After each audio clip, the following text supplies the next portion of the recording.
This time, I would like to talk about one of the largest companies in China, the China Railway Construction Corporation, CRCC, and its executives. First of all, let me start by explaining what CRCC is. Essentially, it is a giant conglomerate responsible for railway construction in China and related projects. Beyond that, its operations extend into areas like trade and mining development, reaching sectors that seem barely connected to a railway company.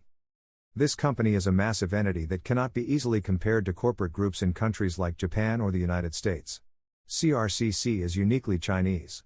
To begin with, CRCC is not a traditional private corporation but a state-owned enterprise overseen by the State-Owned Assets Supervision and Administration Commission, SASAC, of the State Council.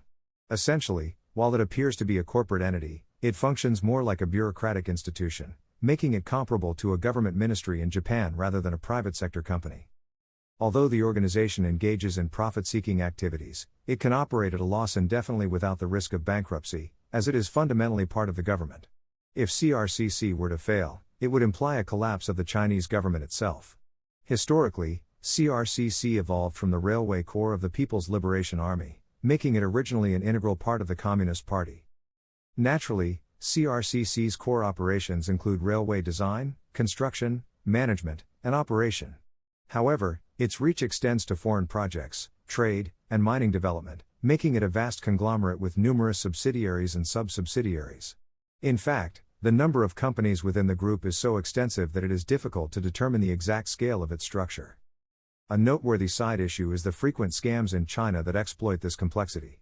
Fraudsters often create companies with names resembling those of CRCC's subsidiaries, claiming to be affiliated with state-owned enterprises. They exploit public trust in state-backed entities to swindle money through loans or investments. This type of fraud is widespread in China and is largely enabled by the sheer size and obscurity of state-owned conglomerates like CRCC. Now, let's move on to the main topic of this discussion. In November, it was reported that Ma Baijun, the 49-year-old vice president of CRCC and the organization's third-ranking official, had died by suicide by jumping from a building. Initially, some dismissed the rumors as fake because his name was still listed on the official CRCC website. However, it was later confirmed that he had indeed passed away, bringing significant attention to the incident. Why is this such a significant issue? There are several reasons. First, CRCC is an enormous conglomerate, and Ma, as its number 3 executive, wielded immense authority. Given that CRCC operates more like a government ministry, his position was akin to that of a high-ranking official in Japan or elsewhere, making his suicide highly newsworthy. Second, this incident is reminiscent of a similar case 4 years ago. In August 2020, Chen Fengjian, then president of CRCC, also died by suicide by jumping from a building. The two incidents, one involving the president and the other involving the third-ranking official, raise serious questions about what is happening within CRCC. The third reason for the heightened attention lies in Ma Baijun's career and the controversies surrounding him. Before diving into that, let's briefly revisit the 2020 incident. At that time, it was reported that CRCC was under inspection by SASAC. The timing of Chen Fengjian's death led to speculation that he might have been under pressure to cover up internal scandals within CRCC. Some suggested that he had known too much and was pressured into taking his own life to protect higher-ups. Now, regarding Ma Baijun, he was originally an engineer who rose through the ranks by leading real estate development projects within CRCC.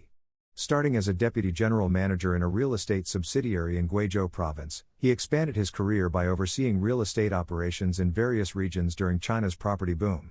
By early 2023, he had ascended to the third highest position within CRCC, a rapid rise for someone of his age. However, just months later, he took his own life. This has led to speculation that his death might be linked to scandals during his time in real estate development.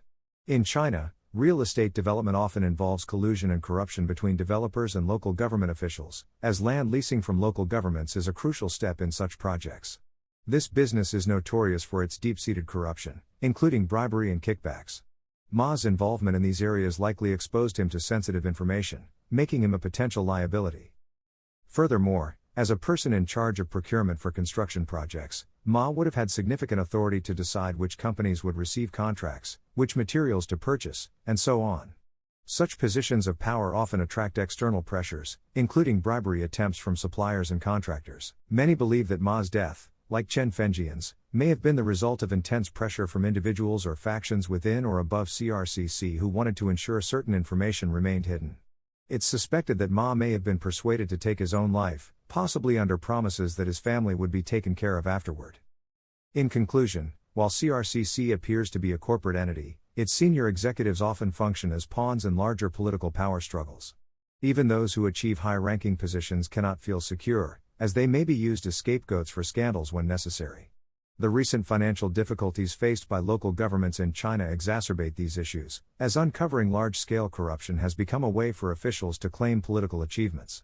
Such dynamics mean that incidents like this could occur more frequently in the future, especially in sectors like real estate development, where corruption is rampant.